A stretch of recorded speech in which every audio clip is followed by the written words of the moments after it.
Thank you again, Alan, to give us the opportunity, I guess, to gather a very diverse audience. I think that I'm going to be both probably the person who started interacting with Alan the last among the speakers, and also the one who is working on problems that are as remote as from what Alan has been done in the past. So I'll try to explain how we even got involved and how he got involved in helping us with this project, which is called the Climate Modeling Alliance, which is really, as the title says, is really trying to improve the way we model the climate itself. And I guess, well, you see, he's one member of the group, and I think consistent with the comment that has been made with his email, I think Alan's contribution has been very short, but incredibly influential, and you see that they shape a lot of what we are actually doing with comments made and suggestions made at the right time. Well, maybe at the right time. They were influential. So I'll start first explaining the problem, and then we'll get a bit in how Alan helped us. This is where we started thinking, or a group of us that the names will come as the talk moves along. This we are looking at projection of temperature increase starting from pretty much close to present time, and this is working, yes, 2020, 40 years in the future. I'm just looking at the 40 years in the future for a second. Just follow me, then I'll explain why.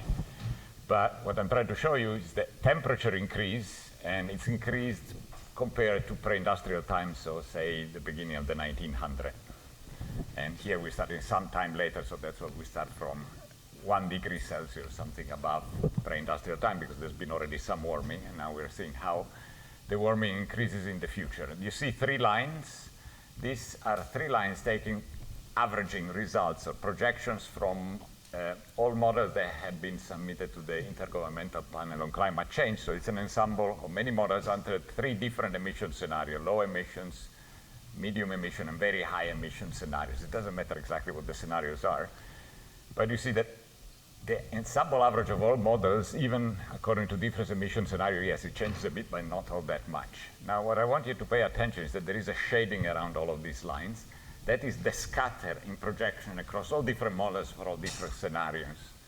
And now you see that the shading is much larger, even the uncertainty across the different scenarios that we're talking about. So these models, even though they are supposedly representing the same system under the same forcing, they are predicting quite different responses. And the responses, I mean, you see that here the temperature has already increased by 1 degree. Well, some models will say that by 2060, maybe the temperature has increased by another half of a degree. Other models that tell you another 2.5 degrees. I mean, if you're talking about temperature increase that up to now is around 1.5 degrees, you're talking about going to close to 2 degrees or something in excess of 4 degrees.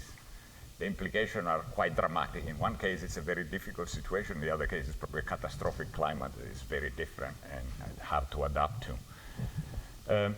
I'm stopping at 2060 because if you move much farther in the future, then finally, despite the uncertainty, the different emission scenarios start spreading out and you can distinguish them. But most of society actually cares about this time scale. It's very hard to convince people to worry about what happens in the next century. Maybe we should, but we haven't evolved in that way. Now, to explain why am I showing all of this? Well, because it turns out that you'd like to know why these models are so different. And it turns out that the model that tend to predict higher temperature increases, for example, tend to have less shallow clouds. What we mean, these are clouds in the mid-latitudes on the coast of California, the stratus decks, right? So it's small-scale processes that the model doesn't resolve explicitly because they are so small clouds. I mean, you see clouds in the sky. They have scales smaller than the grid of a climate model that today is something of the order of 100 by 100 kilometers. There are clearly a lot of clouds within each one of those boxes, like all of Massachusetts would fit in something like 4 boxes. And so you have to guess a bit. You have empirical laws to describe what the process on smaller scales are, and you use functional forms that you hope capture some of that physics, but clearly we're not capturing it very well. Some choices end up producing less clouds and produce much warmer future climates, and some suggest more clouds that reflect more of the sunlight, and as a result they actually have less warming. So in a sense, this is part of a good news, if you want, because it's really pointing out where the problem is. It's a lot of the physics that happens at smaller scale. I point out clouds because it's an easy one to discuss, but properties in the ocean, turbulence in the ocean is another one, vegetation on land is another one. All these processes, small scales, we know they have a big impact on the projection. So with a friend at the time, Caltech, we started talking about, well, if we want to move beyond and address that question, we want to have better representation of subgrid scale processing climate models. How are we going to do it? Is there a way forward to improve on the status quo? And there is, because think about this being your climate model. Well, we have a lot of observation from satellites in the ocean, also from floats and various instruments that measure constantly the climate system. And then we also have a lot of high resolution simulation. It's true that we can now simulate on a global scale processes like clouds of ocean turbulence, waves. But if we take a smaller domain, we can simulate a much higher resolution. We are getting close to resolve the full dynamics. So we have some truth in the representation of these processes. We actually know that this high resolution simulation, when compared to field campaigns in localized region, they have much more skill than the large-scale climate model in representing those processes. So in a sense, our idea was that, well, we need to find a way to use this the whole ensemble of observation plus numerical simulation to essentially train our model to learn about that subgrid scale physics. There is much more information and much more data out there than we are actually using present day for informing our climate system. Typically what is done today is that it's something that is called tuning. You get a postdoc that is being tasked to try to tune some of the parameters that appear in this model in these functional forms and try to see whether he can reproduce as well as he can the historical record. Clearly, it's a very high dimensional space, how you guess really what this set of parameters is, and you're not even sure you find a global minimum. But it's not an easy problem, right? I mean, you have to think a bit how to approach it, and also computation is quite expensive. And so it's not done. So at the time when we were talking with Tapio Schneider, this friend at Caltech, and myself, the problem that we had is that he's an atmospheric scientist, I'm an oceanographer, so we had some expertise on the physics of the system, but this is also a very large, there is definitely part of understanding the observation ocean and atmosphere and the model, but then there is a computational task, how do you make it happen? And so here Alan enters in the picture. On September 21st, 2018, we sent an email to Alan assuming that he would just ignore us because we just explained that we wanted to write a new climate model and that we had some ideas about how to proceed and whether he'd meet with us. We thought as a good mathematician, he just replied that, well, you know, I have better things to do than deal with the real world, and that would be the end of it. Instead, he just said, just come over. So we went over and we started explaining what we were thinking about. And at the time, among the various things that we were discussing is that so far we had been advised that we thought that we wanted to move away at least from the classical approach of using a Fortran language, and thinking that we were progressive, we thought maybe we'd have a dynamical core that solves the equation written in C++ and some wrapper in Python that would provide us, for example, connection to machine learning tools like TensorFlow just to do that calibration of the model, just to find ways to actually use the data to inform the model. And Alan started telling us that he really thought they were going down the wrong path because we're still stuck in the past, and started thinking or explaining us that there was this new language that he was developing that I had heard about at that point, but I didn't know anything about really. And mostly explaining us that the big advantage if we moved in that direction was that we could take advantage of new architectures in a seamless way, and what I mean GPUs at the time was the big issue, without having to have essentially parallel code written for CPUs and GPUs. And then we would also have a seamless language that would allow high-level language writer, I mean the scientist, to be directly involved in writing the fundamental code, just because the code, I mean the language is extremely clean if you take advantage of multiple dispatch and proper abstractions. The first thing I learned about Alan is that, I mean, he told us all this story, but he probably knew that we wouldn't have gone for it just being told to jump on a new language and left on our own. So the next thing he did is that he introduced us to what he told us at the time was just a student that he had in the lab that might help us. He was Valentin Churavi. He didn't mention he was one of the most brilliant students, probably because he didn't want us to realize that, you know, when you jump in a new language, things are not that easy. But Valentin made it look very easy. He just wrote a shallow water code. We started saying, okay, now we can do it. I mean, it seems that this language is ready to go. And we started really developing this code, and I'll explain a bit on how we moved forward, because now we had this computational view of a system that could do all the steps that I described, writing a dynamical course, solving the equation, but also doing all this, I call it calibration problem, but assimilating all the observational information in the code so that all these pieces of code could be written within the same language, essentially by the same people. The second part, or the second lesson that I learned from Alan, is that if we wanted to attract talent into the project, the best way at MIT is to teach some class. Because you're going to get brilliant students that will get interested potentially in your problem. And again, at the beginning, I was a bit skeptical because the class that now is called Real World Computation with Julia, but the idea was introduce. I love that title, but I never came up with a better one. The idea was you teach Julia, and then you let the student try to apply it to different problems, see whether they might be interested. And I guess the two problems that started the class were epidemics, because unfortunately this started during the COVID-19 epidemics, but the other one was climate. That's the part that we were bringing in. And indeed it helped, because there are a number of students that have engaged with the project, mostly because they have taken this class. It really made a difference that, there are really talented students at MIT, but they need to know what problems they can apply their talent to. And so when we have a class, especially an early class, this is a class that well, maybe it's more sophomore and juniors will tend to take, but they can start getting engaged pretty early on in the class, or graduate students. At the beginning, I thought that that would never happen because, historically, we don't really teach classes in either from the School of Science as much in computational science or even EECS, electrical engineering and computer science. But instead, you see the students are very good at jumping across. Alan asked me to show in particular a particular example. Now, he might, well, when I say ask, he just asked me 5 minutes ago. So we'll see. But this is an interesting example of what happened in one homework assignment in the class, where what I was thinking about was to give a problem that was discussing radiative process in the atmosphere. You have radiation coming in and returning back to space, and I was emphasizing a lot the physics of radiation. You had to follow rate paths, how they get absorbed by different layers in the atmosphere and emitted back in space. And I had set up a homework assignment that essentially was trying to get students to program a bit in Julia that system. And Alan was very good. He teaches us how do you talk to computer scientists so that they get excited, and he managed to transform this problem. I remember I censored the following words: black body, radiation, temperature, climate, what was the other word? Yeah. Emissivity. Yes. Yeah.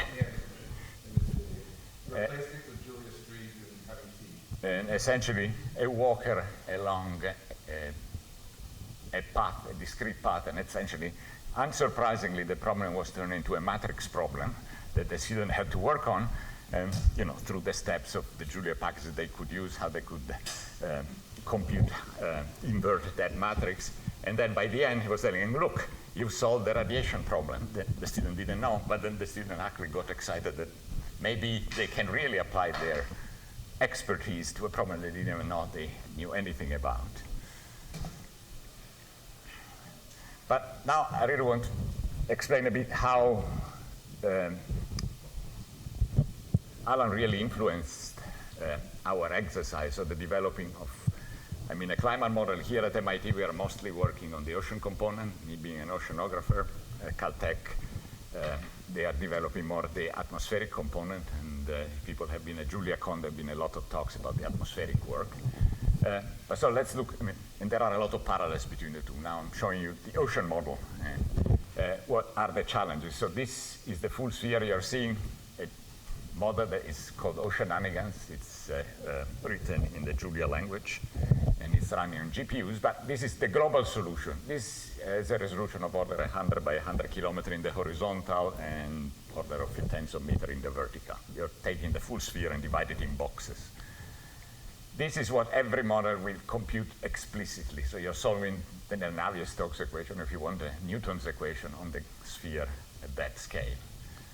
Now, all these processes are the ones that are not explicitly resolved. There are what we call mesoscale turbulence. These are the cyclone and anticyclones of the ocean, much like in the atmosphere. So they store properties mostly laterally. There are processes like, we call them some mesoscale turbulence, between 1 and 10 kilometers. These are the fronts, what we experience in the atmosphere as fronts. And then even smaller scale, there are processes associated with fronts, meaning convection, precipitation that you see in the atmosphere that are equivalent in the ocean. So all that kind of physics has to be somewhat expressed in terms of the large-scale variable that you know about, because you just can't solve the equation on all these range of scales for a long enough time to be useful. In particular, this cyclone and anticyclone problem is the hardest to parameterize or to express, because these processes are very non-local in space. These are cyclone and anticyclone, like in the atmosphere. I mean, you know that the storm doesn't sit on your head forever, fortunately, especially in Massachusetts. Eventually it moves out. But what that means is that the effect of that event spans on a very large scale. So if you use idealized homogenization theory, it's pretty hard to do. I mean, you end up with very long, large stencils where that parameterization of that process affects a lot of grid points in your model. So in general, when you write a formal functional representation of this process, it becomes as expensive as resolving it, so you're a bit stuck. These other processes, not that they are easy in itself, but at least they are very local in space, so they just affect one particular point. They don't move fronts. You know that a front does form on your head. There is a big storm event, but then it disappears, so it doesn't last for as long. So a big question in ocean modeling was, well, it's very hard to develop parameterization for processes like this, and this one might be a bit easier, except that we need to find good functional forms. So you can think about proceeding or addressing the problem in one of two ways, and I'll show how Julia helped us on both sides. The first one is that, well, if I had a faster model, I can probably use a smaller grid in my ocean model, and so I had to resolve less or represent less subgrid scale processes because I just resolve them directly. A good example in the ocean, I keep insisting the cyclone and anticyclones in the ocean have pretty small scales because the ocean is not very compressible, so everything happens on small scales. They have scales of less than 100 kilometers, which I said is the grid scale of these climate models. In the atmosphere, cyclone and anticyclones, because the atmosphere is more compressible, have scales of thousands of kilometers, so we generally resolve. So in an atmospheric model, you never worry about it. So one question is, can we do the same? Can we just decrease the size of the grid? And in some sense, there are ways to think about it. I mean, it's been advocated because there are GPUs or new architectures that are a bit faster. So you could push the limits of resolution. The point is actually to do it in an efficient way. And one of the points was, well, Julia, maybe it will allow us to have a code that can be used traditionally on CPUs when we want to do a simpler calculation, but we can also push it on GPUs without having to work in the way it's traditionally done on computer codes, where essentially you have two separate codes, one that works on GPUs and one on CPUs. And that becomes quite disruptive because all science development happens either on one code or on the other, and one of the two is always lagging behind. So that was solving part of the problem. The other one, we still need to improve the representation or to use data to improve the representation of whatever remains subgrid scale. Whatever process is still small enough, too small to be explicitly resolved. For that, we needed to have tools that borrow really on, if you want, machine learning or calibration Bayesian approaches. And again, Julia made it easy in the sense that there are a lot of packages that we could use, I don't know, MLJ or whatever you want. They could be used, and the big advantage, you know, life has to deal with practical issue, but the fact that everything could be done within the same language, it meant that the same people could work on the whole code, and all these parts could interact pretty easily, especially multiple dispatching here was very useful. So that we could use the same code that we're using to do the calibration. Instead, a lot of what might happen outside of this project I'm describing in most climate modeling community, people try to do calibration now. It started becoming a bit of a more accepted approach to ocean modeling, but it's generally done with separate codes, and again, you have this separation that makes the evolution much more complex. So we had a language that allows us to cover both areas, and now I want to show you a bit what the results were. So the model that has been developed by the group here at MIT is called oceananigans.jl. It's written, as we said, in Julia. It can run on GPUs. It's a very flexible model. What I mean by flexible here is that it can be run at a whole range of different resolution, making different approximations. There are approximations that hold for large-scale dynamics, where you have a very thin ocean in terms of aspect ratio compared to the horizontal scale. So you can make approximation in that limit, but you can also solve equation on much smaller scales where you cannot make the same kind of approximation. That's important because we want to use the same code base, for example, to do resolution of the small scale process at very high resolution, but also the same code to resolve the full dynamics, right? So the we can go back from one to the other. Now, the goal here was that in practice, you have to be able to run 10 simulated year per day of a climate model. Why do I mean exactly that number? Well, it turns out that we had to run simulation that run for about 100 years. So that's already 10 days. And you have to run typically order of 100 simulation of every scenario you can think of, because you have to look at dependence on initial condition, perturbations, different emission scenario. So a big constraint, that's the computer power that you want to be able to use. So if things is much slower than that, you just can't afford to run climate simulation. You can do more idealized studies, but you can't really do that full set of simulation I shown you at the beginning. So today, that can be achieved at 100-kilometer resolution. With this new model that we developed that runs on GPUs, you can run 10 simulators per day at a tenth of the solution of a typical climate model. So now you have a speed up of more than a factor of, well, it's 10 by 10 by 3, maybe 300 or something like that. Here, I decided, you can try to quantify the increase in performance by using a language that takes full advantage of GPUs. And the experts are probably here in the room. What this model has really done, apart from using a GPU, GPUs are fast, you also are very careful at reducing the memory footprint of your simulation so that it fits in as few GPUs as possible. That gives you a fundamental boost in performance. And here we decide to estimate, for example, in terms of $, to run 100-year simulation, because that's what we have to get to. So you can compare different models, all of them running for 100 years. How much would it cost you if you decide to run? And we're using energy cost. We can estimate what is the megawatts that are used for running that simulation. Then we convert it to dollars. We convert it to dollars by using US energy cost presently. You see, this is the Oceananigans model. If I run at 1/10 of a degree, that I said is this kind of resolution, 10-kilometer resolution, the cost would be something over the order of, $1,000 for a full simulation.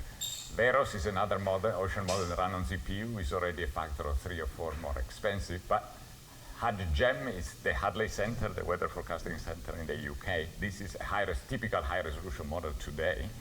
That would already cost you something closer to, $50,000 just to run one of these simulations. And now if you move to more traditional model used today, now you're getting to $170,000, and you're going to have a hard time to go to your funding agency and say you want to run, as I had 100 of those simulations. That's becoming a bit too much expensive. And so maybe here, just to show you, these are 2 simulations run with this Oceananigans model at 1/10 of a degree. You can also go at 1/50th of a degree and run it for a while, and you see all this turbulence that develops that you explicitly resolve. The big advance here is that all of a sudden you moved. You remember that we had to parameterize processes, including the cyclone and anticyclone in the ocean, but now we can explicitly resolve them. So we eliminated that problem. Now we have to focus on improving the representation of that physics, which I said is much more local, so mathematically it's much more tractable than what was happening here. So that's a big step forward in the accuracy of my climate model, because I eliminated the largest uncertainty. I can just resolve it explicitly. Maybe for a mathematician that's not progress, but for us it is progress in the sense that now all of a sudden the model simulation is much more credible. So from an engineering standpoint, that's a step forward. I'll be very quick. I don't want to go through the second part of the story, which is, as I said, we also have to improve the representation of the small-scale physics. Now we can do it because we can run high-resolution simulations with the same code base that resolve the turbulent processes in the ocean. We have observations from floats and satellites that measure various aspects of the ocean turbulence. Then we come up with some mathematical formulation that represents the physics on this small scale as a function of large-scale variable. And typically that parameterization or that functional form will depend on the large-scale variable that the model is carrying. And so now we have to figure out, however, what this connection between the large-scale variable and the turbulence we're trying to represent is. It depends on some functional forms or some free parameters. And then we can use machine learning approaches essentially to calibrate those parameters. So now we are calibrating the parameters against the observed physics. So we think that at least we are representing the physics in the model to the extent that we know the physics from either observation or simulation, not just by guessing, which is a bit what has happened in the past. So First of all, thank you, Alan, and the corgi, because we learned that you really have to go through the corgi in order to get to Alan. So we and happy birthday.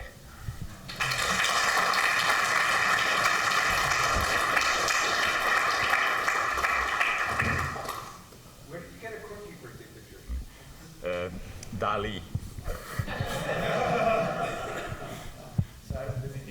There we asked, it was a cartoon corgi thinking about mathematics and blowing candles. The thinking about mathematics came up as that. Questions for the speaker?